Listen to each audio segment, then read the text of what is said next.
So, Stopping by Woods on a Snowy Evening is today's poem. It's written by an American poet. Whose woods these are, I think I know. His house is in the village, though. He will not see me stopping here to watch his woods fill up with snow. ये लकड़ियां किसकी हैं? Woods can also mean jungle and woods can also mean लकड़ियां. तो ये लकड़ियां, ये जंगल किसका है? आई थिंक आई नो, मेरा ख्याल है मैं उसको जानता हूँ. His house is in the village. तो अगरचे उसका जो घर है वो गांव में है. मैं उसको जानता हूं अगरचे उसका जो घर है वो गांव में है. He will not see me stopping here. वो मुझे यहां खड़ा हुआ नहीं देख सकता. मैं यहां खड़ा हूं, वो अपने घर पर है. मैं यहाँ उसकी लकड़ियों के पास, उसके जंगल के पास खड़ा हूं, तो मुझे नहीं देख सकता obviously. To watch his woods fill up with snow. मैं यहाँ खड़ा क्या कर रहा हूं? मैं उसकी लकड़ियों को देख रहा हूं कि जो बर्फ से ढकी हुई हैं, बर्फ से भरी हुई हैं. Again, I don't know who is the owner of these woods. His house is in the village. I am watching his woods filled up with snow, but he is unable to watch me. He is not aware that I am also standing here. उसे नहीं पता कि मैं भी यहाँ पर खड़ा हूँ. अब आप देखें, शुरू से ही एक अजनबियत का माहौल सा पैदा हो जाता है कि जो ओनर है वो कहाँ है और उसको कुछ नहीं पता, और बर्फबारी हो रही है और उसकी जो लकड़ियां हैं वो बर्फ से ढक चुकी हैं.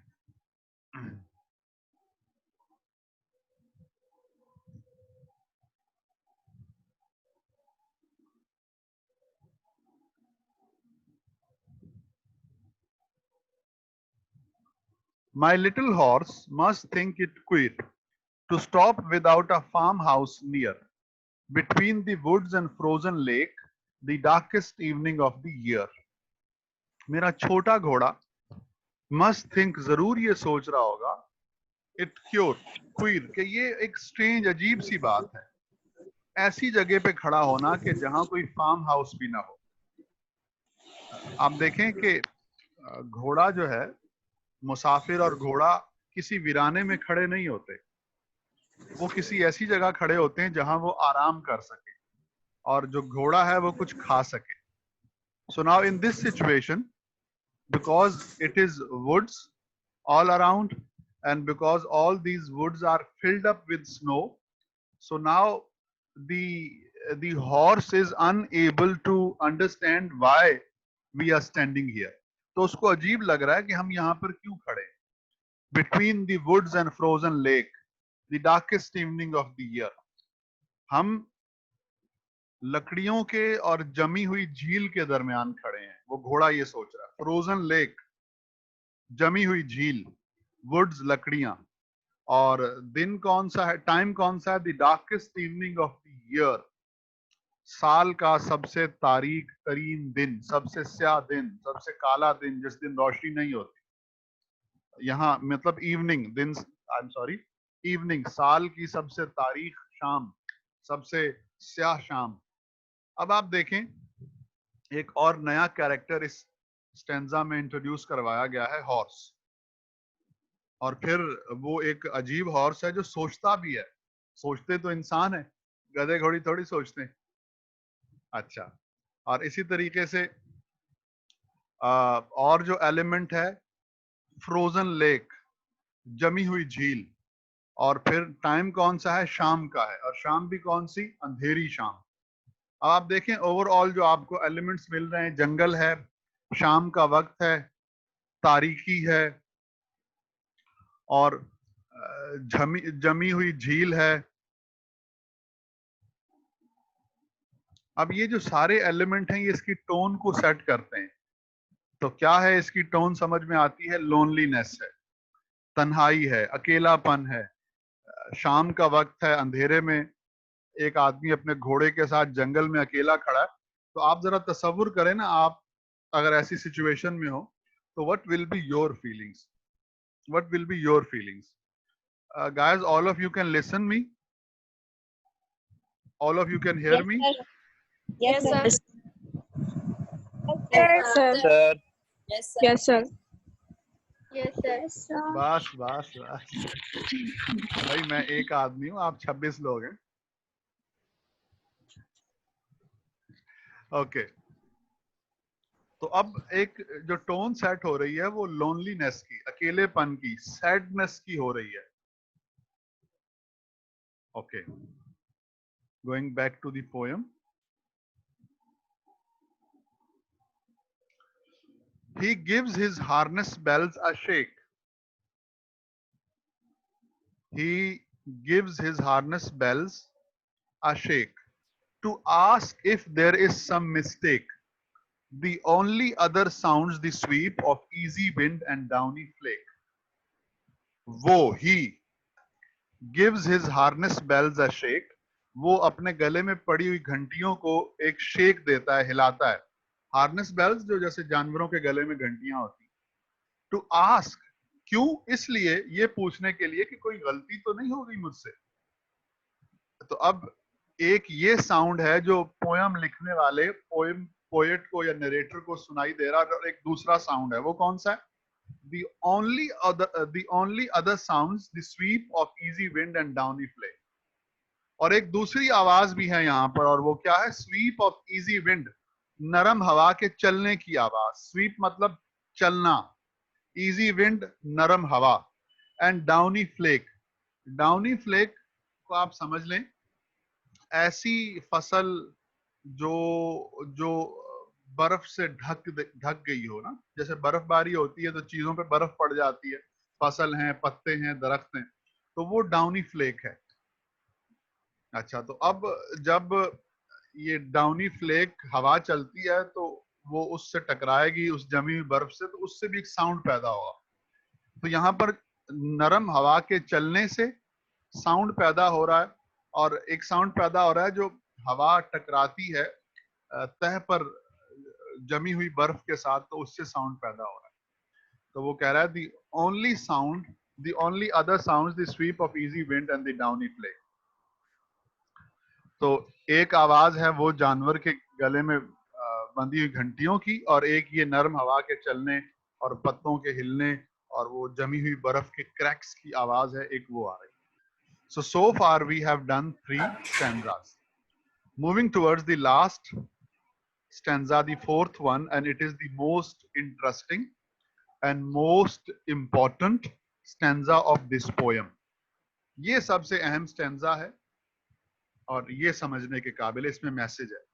The woods are lovely, dark and deep, but I have promises to keep, and miles to go before I sleep, and miles to go before I sleep.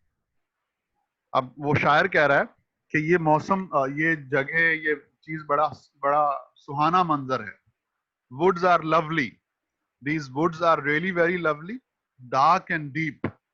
They are dark, they are deep, but I have promises to keep. But I have made lot of promises with people and I have to go to them. Meaning, the beautiful scenery, this beautiful surrounding where I am standing right now, they are pulling me towards it themselves. ये सारा मंजर मुझे अपनी तरफ खींच रहा है. And this scene wants me to stay here forever. और ये सीन चाहता है कि मैं यहाँ पर हमेशा के लिए रुक जाऊं.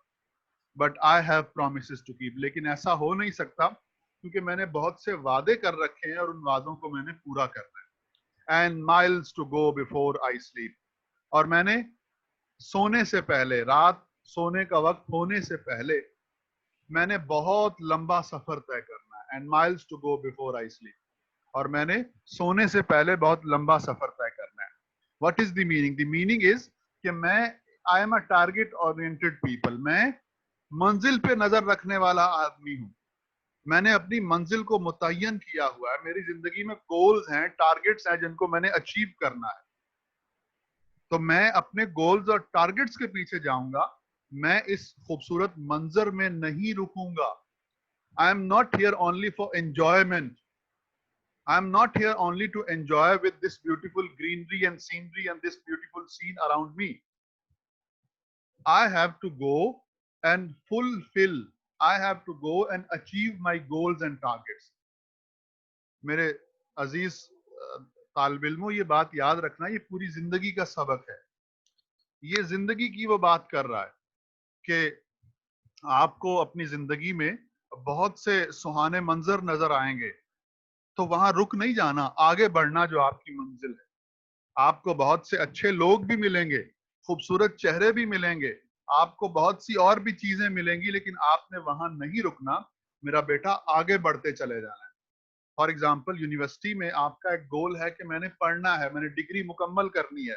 आपके वालिदैन ने बड़ी मेहनत से आपकी फीस भरी है और बड़ी मेहनत और मुशक्कत से वो आपको पढ़ा रहे हैं। पता नहीं कैसे पेट काट कर बहुत से वालिदैन जो है वो अपने बच्चों और बच्चियों की फीस भरते हैं।